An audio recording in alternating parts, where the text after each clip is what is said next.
Yo yo yo, salut les turfeuses, salut les turfeurs, bienvenue pour un nouveau pronostic de Benoît Requin. Ok, place au pronostic du quintet du jeudi 22 février, direction Paris-Vincennes pour le prix du Cantal. Trot attelé, 2850 mètres, 16 partants, réunion 1, course 1, indice de confiance 2 sur 5.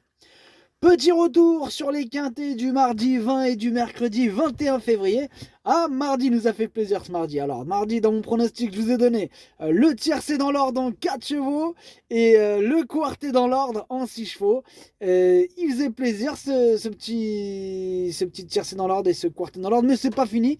On a pour les VIP ce mardi, on a un quintet dans l'ordre. Et ouais, et il y a seulement 4 jours d'intervalle. Ça fait plaisir. Il y a des résultats. On continue comme ça et bien sûr félicitations aux heureux gagnants.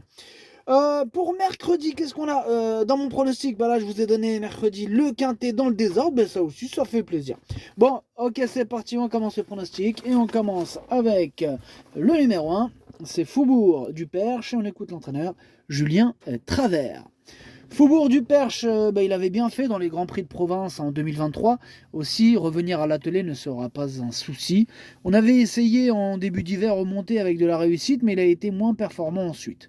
Bon, ici, il découvre un bon engagement, sans les jeunes. Bon, il ne fera que le dernier kilomètre. Avec les bonnes roues, il peut intégrer une place dans le quintet. Ouais, il peut, c'est pas une totale impossibilité. Bon, maintenant, il est plutôt ouvert ce quintet, pas facile à déchiffrer. Ils sont nombreux à pouvoir espérer se mêler à l'emballage final. La preuve, avec ce numéro 1 que j'ai pas retenu, il a fallu faire un choix. Mais il est quand même en plein milieu de ma petite liste des possibles troubles faits. Ce numéro 1, attention. On passe au numéro 2, Dante Turgot, et on n'aura pas les commentaires de l'entraîneur. C'est Guillaume Rivière, qui est parti pêcher d'ailleurs en rivière, tout seul. Il s'est dit, je m'appelle Guillaume Rivière ou pas? Ouais, bon, je vais pêcher dans la rivière. Bon, bref, c'était son délire. Cherchez pas à comprendre. Ces gens-là, faut pas discuter avec eux. Laisse tomber. Ok, Guillaume Rivière, amuse-toi bien. Bref, ce numéro 2, du coup, lui non plus, je l'ai pas retenu. Et lui aussi se retrouve sur ma liste. Il est à l'arrière de ma petite liste des possibles troubles faits. On passe au numéro 3, Follow Dream. Et on écoute Yannick Henry. Follow Dream vient de courir à 3 reprises après avoir été assez longuement arrêté. Dernièrement, il se serait classé deuxième à Cannes-sur-Mer s'il n'avait pas manqué de souplesse pour finir. J'ai essayé de remédier à cela et il me paraît mieux. Il a encore de beaux restes et l'engagement demeure très favorable. S'il ne connaît pas de problème d'allure, il devrait jouer les premiers rôles. Eh bien, ce numéro 3, en revanche, lui me plaît beaucoup. J'y crois, je l'ai mis très haut, je l'ai mis troisième.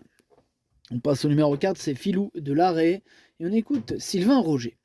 Filou de Larrey a bien tenu sa partie à Laval samedi dernier. Bon, il court de façon rapprochée, c'est ma seule réserve. Il n'a fait que de l'entretien depuis. Il n'a rien d'intéressant ensuite, hormis affronter les étrangers. Ici, c'est un bel engagement, sans les jeunes. S'il a parfaitement récupéré de ses efforts, il peut terminer à l'arrivée. Il a été moins bien un temps, mais il est désormais revenu au mieux. Alors, ce numéro 4, il me pose problème, c'est lui mon gros regret, c'est lui mon cheval de complément en cas de non partant, donc attention, possible cassage en vue. On enchaîne avec le numéro 5, Feu de révolte, on écoute Romain Jajolet.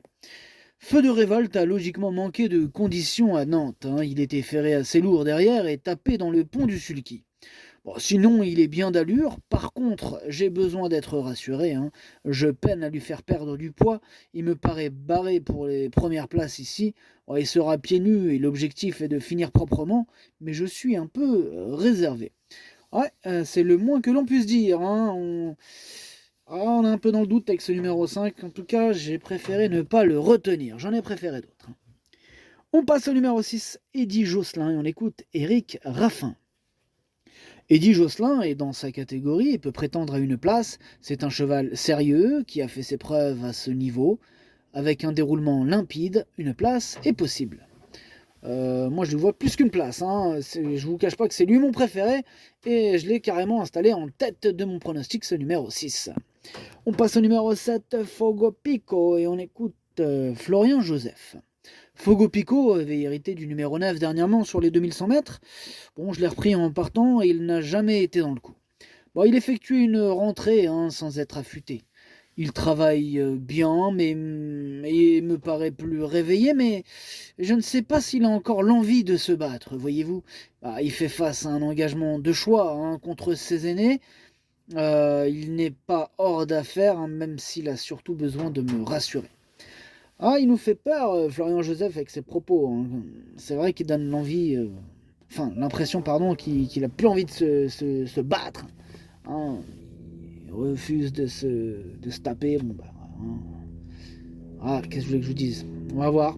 Hum, L'avenir nous le dira, hein. Peut-être qu'il va se réveiller hein, d'un jour à l'autre, on va voir.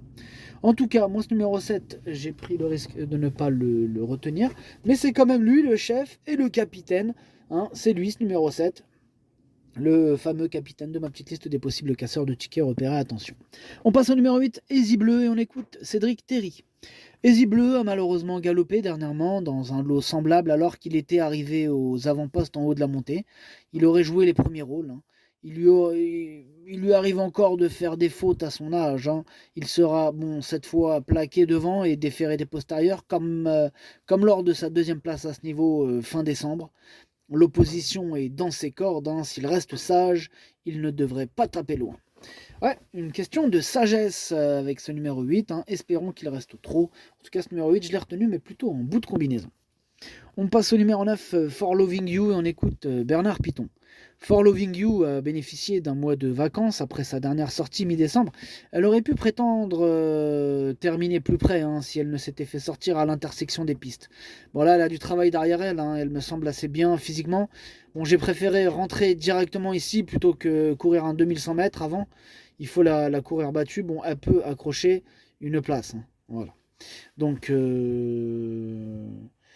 peut accrocher une place. Il me dit Bernard Piton. Voilà, je suis plutôt d'accord avec Bernard Piton. Ce numéro 9, moi je l'ai gardé, mais plutôt en toute fin de combinaison d'ailleurs. On passe au numéro 10, c'est Finger des Boards, et on écoute Daniel Doré. Finger des Boards n'avait pas trop de belles courses après Argentan fin décembre. Aussi, il a décompressé un peu avant de préparer cette épreuve. J'ai essayé de l'avoir mieux pour ce bel engagement, mais il reste tout de même meilleur quand il peut courir à 15 jours. Je n'ai pas de certitude. Point. Pardon pour la ponctuation. Par contre, il me paraît très bien. On verra bien en course. Une place me satisferait. Pareil, ce numéro 10 me plaît bien aussi. Hein. Lui, je l'ai gardé et je l'ai mis 5e. On enchaîne avec le numéro 11. C'est Frimer Narcy. On écoute Julien Foin. Frimer Narcy a encore très bien tenu sa partie le mois dernier à Agen, où il n'a été devancé que par des plus jeunes. Alors, je ne suis pas un grand voyageur, mais cet engagement, réservé aux vieux, m'incite à effectuer le déplacement. Je ne l'ai pas déféré des 4 pieds depuis 2 ans et demi. Bon, faut rester vigilant au départ, mais s'il ne fait pas de bêtises, il devrait terminer dans le quintet. Bah, moi, il me plaît beaucoup ce numéro 11. J'y crois, je l'ai mis très haut, je l'ai mis 2e. On passe au numéro 12, Eden de Liton, et on écoute Mathieu Varin. Eden de Liton n'était pas au mieux lors de ses dernières tentatives. Il a été soigné et tout semble rentrer dans l'ordre. Il me paraît désormais revenu à son meilleur niveau et j'ai essayé de le préparer au mieux pour cet engagement réservé uniquement aux chevaux âgés de 9 ans à 11 ans. Alors sur ce qu'il montre le matin, je serais déçu qu'il ne termine pas dans le quintet.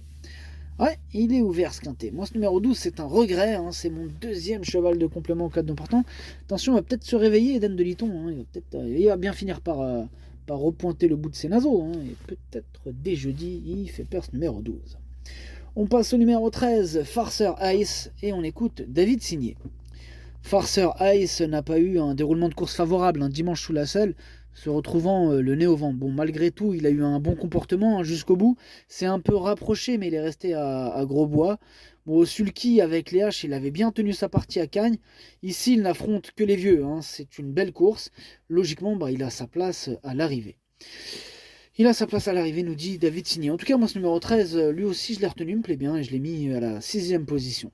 On passe au numéro 14, c'est Follow Me Flash, et on écoute Étienne Lefranc.